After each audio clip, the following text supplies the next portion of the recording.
Ano yan, Choy? Tignan mo nga. Hukayin pa natin. Baon nga. Tingnan mo. Tayo na, buksan natin. Tingnan na.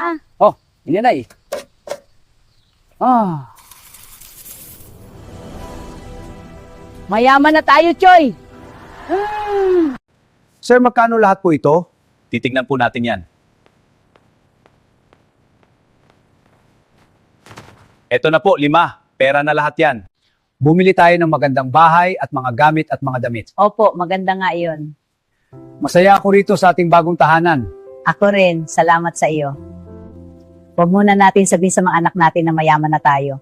Bibisitahin ko muna sila, titignan ko kung sino karapat dapat na magmana ng lahat ng ating kayaman at para din bilang masayang. Sige, ikaw ang bahala. Dapat nagtaga mapunta sa karapat dapat at hindi madamot ang ating kayamanan. Sige, pupuntahan ko na sila. Ito pala ang Manila. Hanapin ko muna ang panganay ko. Siya ang pinakamatagumpay sa kanilang magkakapatid.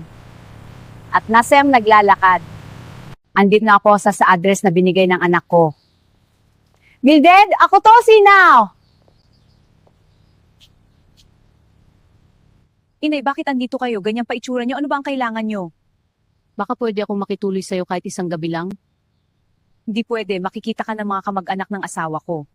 Ito ang pera. Doon kayo pumunta sa iba kong mga kapatid.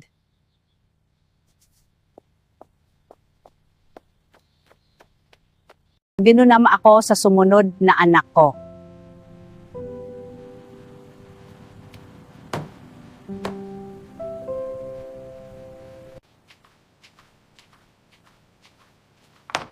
O inay, napadalo kayo? Ano natin?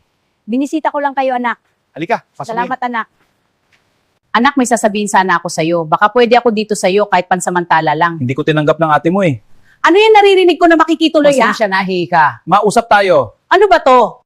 Ma, makikituloy si inay, pansamantala lang naman. Pansamantala o pangsamantagal? Bawal ang tamad dito.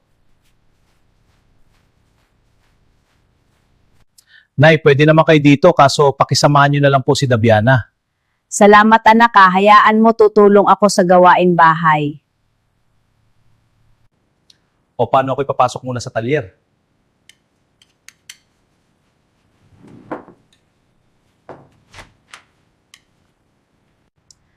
Ano pa hinihintay mo? Maglampaso ka na dyan.